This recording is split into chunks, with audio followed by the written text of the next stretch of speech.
Man, first, I say know what it is that you're trying to do before you get in the game. You know, you come in the game as soft clay, they're gonna mold you into whatever they want to mold you into. You know, come in the game knowing what it is you want to have, focus on that. You know, get your work ethic bars up, man. Don't be afraid to get out there and grind. Don't be afraid of the hard work, because it's not gonna get any easier. You know, you might get paid more, but the work isn't gonna get any easier. So get out there, be willing to invest in yourself, be willing to work your own product. Don't be ashamed to get out there and hustle and do what you got to do to get people to hear it. Be original. Don't bite. You know, we all come from the era of, you know, biting. You know, being a biter is one of the worst things you could be. Like, yo, man, you bit. You weren't original. Like, you're just, you know, it's all tracing paper with you. It's all photocopy business. You know what I mean? So, you know, if you weren't original, you got laughed. You got no respect. Nowadays, it's like, you know, that's part of the game. You know, cats are like, can you do what was just hot last month so we can all get paid here? You know what I mean? And that's, you know, the approach is just really wrong. But ultimately, I think that rap music sounds different today than it did 10 years ago. It's gonna sound different in 10 more years. We can be at the cutting edge of change. You could be at the cutting edge of change, whoever it is. You could create that sound and get it done and expressed in a clear enough tone to reshape what other people are doing. You have people following and biting what you're trying to do next year. So just don't be afraid to, you know, put your nose to the grind, man, and do what it is that you have to do. Stay focused. Focus the light into a laser beam. Yeah, man. We were all at Jay Dilla's services.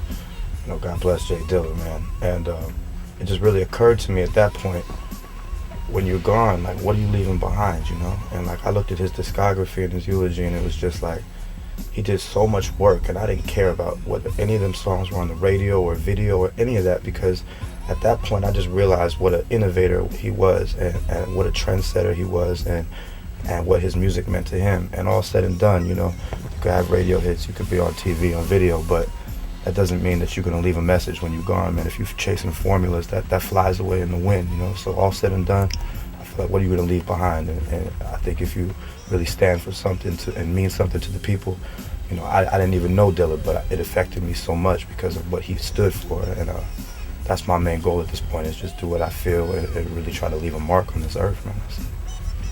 The best advice I could give is, you know, whatever is your craft, study it. You know, study, you know, find out, you know, whatever person you looked up to, find out, you know, what they did and what they studied, you know what I'm saying, and be original, and don't bite. I had to stress that one too. I mean, the basic work ethic, it really comes down to the individual people, you know. There's a lot of hard workers on both sides. There's a lot of people that slack on both sides, you know. I think the difference with the mainstream label, the major corporations, is just the amount of resources they have to throw at an issue, the connections they have in their Rolodex or whatever to throw at an issue. You know, independents, I think, maybe have to grind a little harder because you don't have that initial surge of influx of cash or whatever it is that you're gonna need to make something happen, maybe. Or maybe you do, depending on how, you know, how you get your money or whatever. You know, a lot of people are doing big things with street money or whatever the case is.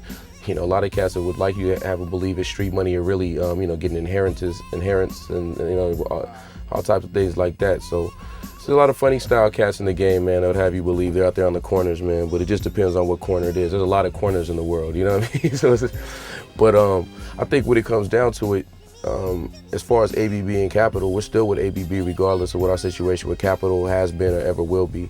We were with ABB before Capital. In fact, that's why Capital came knocking, because of the work that we had done independently. And when they came to us and asked us to send them a demo, we'd send them the Fat Beats or whatever, just tell them to go buy our records. We have records in stores. They asked us to come do a label showcase. We told them we put them on the guest list for one of our concerts because we already had concerts popping. We were already on tour. We didn't need them to put us out or put us on tour. It was just a business opportunity to get it out there to more people. So I think that's what it is. But you know, it works both ways. You know, you might make more money per album on a independent, but you might also sell a lot less units. So sometimes it works out better, sometimes it works out worse. I think it really comes down to the work ethic of the artist. You got to be willing as an artist to go out there and grind regardless of whether you sign to a big label or independent, and put it out there and let people know. Either, you know, maybe you have plans to go from independent to a major, or maybe it's just a situation where you just want to keep your paper independent and make more money. Either way, I think the most important grind is your own. I'll probably choose, I mean, as far as in the hip hop game, I'll probably choose Nas.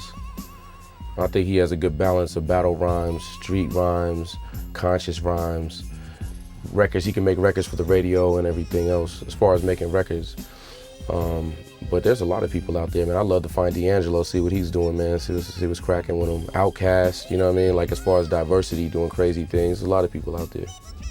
This is a hypothetical question. I guess I want Jay-Z on the roster, you know what I'm saying? But yeah, as far as I'm concerned, I would just love to meet raw artists looking out to put pure music, you know?